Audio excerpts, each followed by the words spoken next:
one of the things I'm coming across a lot is people say, I'm depressed, I'm anxious, I'm stressed. Yes. What would you have to say about that? Because as a clinical psychologist, not necessarily, we have to look into that. That's right. But when you have people, maybe categorize a little bit, maybe students that are just going through a tough time. That's right. What would you say about that? How would you?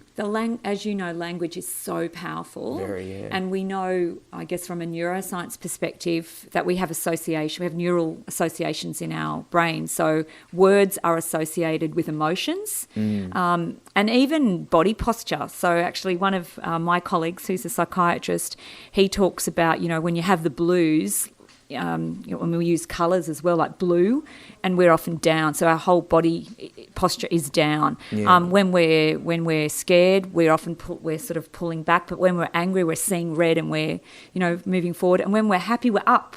And there's often a yellow. So you can use sort of colour theory as well, which I find really interesting. But I think, being mindful, and mindfulness is a big area in well-being and positive psychology, being mindful of the language we use, because the language can set off associations. Yeah, well. It can and there is a difference when people are saying, I'm depressed. You really need to question, is it clinical depression? Because there are a set criteria of symptoms for a clinical diagnosis.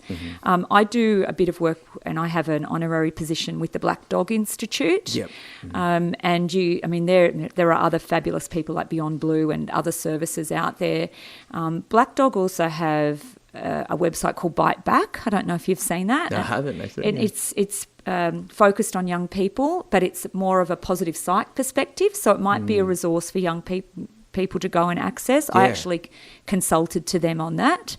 But we're actually looking at the moment of the language of well-being, and how do we, create a vocabulary so people start to use the language of well-being. I guess, we certainly know, as I said before, that the language of stress can set off the stress response. So how do we use the language of well-being, of strengths and growth mindset to set off a well-being response as well? Yeah, and understanding, I guess, definitions too is a big part, because if a student is around an environment where they're seeing what people sad and they associate that with depression because they're saying that, then that's right, their brain's just recalling what the word is that they've seen and experienced, and exactly. It might not necessarily be the same to other people hearing it. That's right, and that's why these sorts of programs in schools are so important, because if you think about it, all the young people listening today, your parents are probably not very skilled in emotional intelligence, and that's truthfully speaking, because, and I guess I would encourage young people to have a bit of compassion